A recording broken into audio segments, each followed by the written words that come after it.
عليكم ورحمة الله وبركاته. الحمد لله يهدي ہر طرح کی تعریف اللہ کے لیے ہے، وہ جسے چاہتا ہے صراط مستقیم کی رہنمائی فرماتا ہے۔ میں اس پاک ذات کی اس کے وافر فضل اور عظیم نوازش پر حمد بیان کرتا ہوں، اور میں گواہی دیتا ہوں کہ ایک اللہ کے سوا کوئی معبود برحق نہیں، اس کا کوئی شریک نہیں، وہ پاک مشفق اور مہربان ہے۔ اور میں گواہی دیتا ہوں کہ ہمارے سردار اور نبی محمد اس کے بندہ اور رسول ہیں، اس کی مخلوقات میں وہ چنیدہ ہیں اور سیدھے منہج اور راست اخلاق کے مالک ہیں۔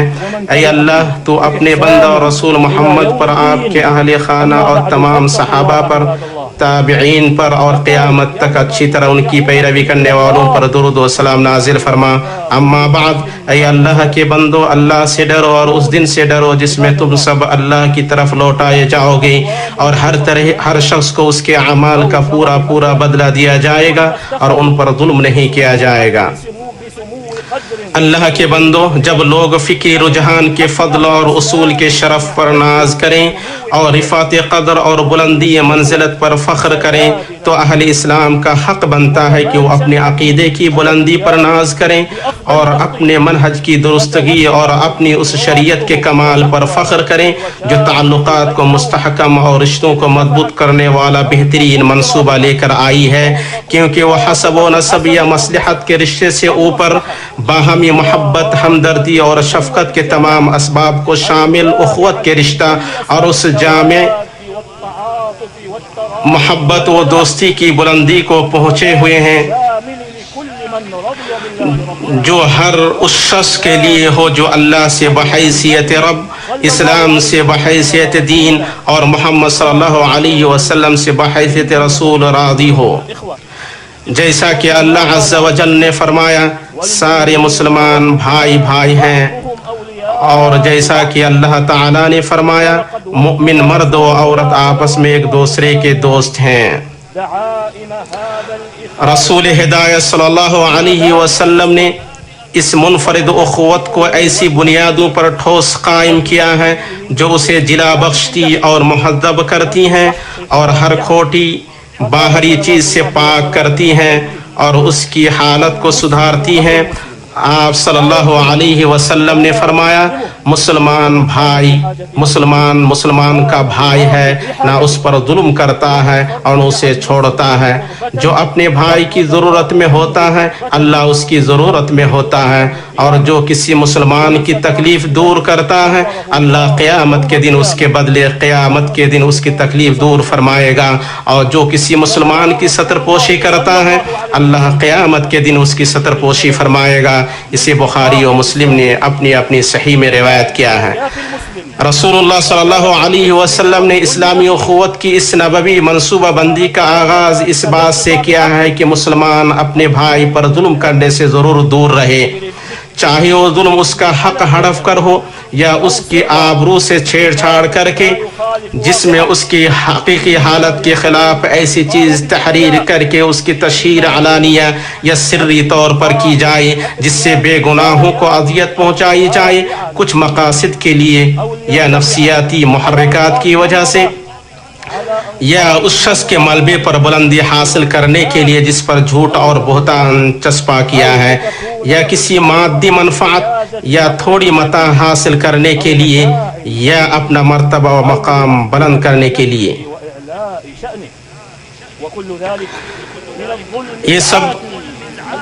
یہ سب سرکش ظلم کے قبیل سے ہے جس سے مسلمان ضرور بالا تر رہے، کیونکہ یہ بھائی چارگی اور سچی دوستی کے خلاف ہے، اس حال میں کہ وہ حدیث قدسی میں اپنے رب کا فرمان ذہن میں رکھے، اے میرے بندو، میں نے اپنے اوپر ظلم کو حرام کر لیا ہے اور اسے تمہارے درمیان حرام قرار دیا ہے، اس لیے تم ایک دوسرے پر ظلم نہ کرو، اور اپنے رسول کریم صلی اللہ علیہ وسلم کا فرمان یاد رکھے، ظلم سے بچو کیونکہ ظلم قیامت کے دن کی تاریکیاں ہیں۔